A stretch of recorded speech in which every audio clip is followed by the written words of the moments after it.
In the last few months, Cincinnati Animal CARE has seen a steep increase in emaciated animals coming into our care. Many have been found by Good Samaritans after being abandoned. In this video, you will hear a couple of their stories from our medical director, Amanda Gilbert. When they come in, what is our first course of action when you get an emaciated dog in your guys' medical area? So if they're this skinny, and he's already gained some weight, so he was even skinnier, but if they're so skinny that that we're worried that they haven't had any nutrition for a long time, we have to be very careful about refeeding them because you can make them actually a lot sicker. So if they're not eating on their own, then we put in this feeding tube so we can calculate the amount of food intake that they get and make sure that we're doing it appropriately and slowly over time.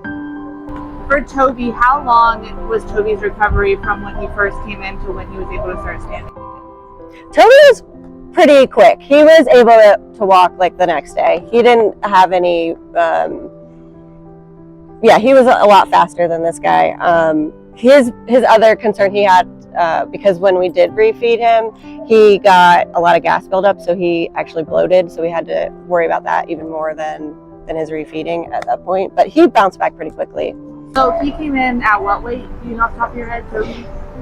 34 maybe. And how big is a dog of that size supposed to be? Probably 60 to 70 pounds easily. So what happened when we found Chesapeake? How did he come to us? What condition was he in? Just kind of start to finish over the last 10 days. Yeah, if I can remember it all. So he came in really covered in mats. His hair was really, really long, and it was stuck to his body to the point where it was affecting his mobility. He couldn't stand or lift his head at all. And then just to add to it, he had wounds over his back end and on his stomach that were full of maggots. There were thousands and thousands of very large maggots inside of his wounds.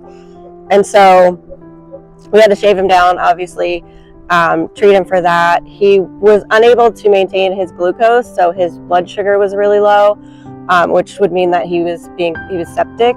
And so we had to replace that sugar and also treat the infection that was causing that. So he's been on a lot of really strong antibiotics. He also has been treated for parasites and required 2 blood transfusions so far because he was so emaciated and so malnourished with that parasite load that he was severely anemic. So those are the biggest concerns, and then you add on to it, just at this point we're trying to get the physical therapy so that he can walk again, because if for some reason he's been this way long enough that his rear legs are contracted up and his muscles will not stretch out. So we're working on that now that we are a little bit making some progress in the other areas to get him moving again and off the ground. So far so good. Hamilton County, we are asking you to help us. If you see something, say something. Come to us for help if you fall on tough times. We spoke with our Community Support Manager, Kelly Sauer, to learn more about Cincinnati Animal CARE's Resource Center and how we can help our community. It's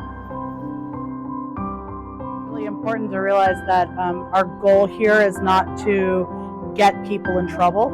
Our goal here is to help people when they need it. So what we really would love to see is people coming to us knowing that we're a judgment-free zone and knowing that we have resources that we can provide. One of those resources that we can provide is medical care. We are not an emergency hospital. We are not even like a drop-in vet clinic, but we do have a case coordinator here who can schedule appointments with you to see our vet. And all you have to do is reach out in 1 and 5:30 p.m. And just sit down and have a conversation with her.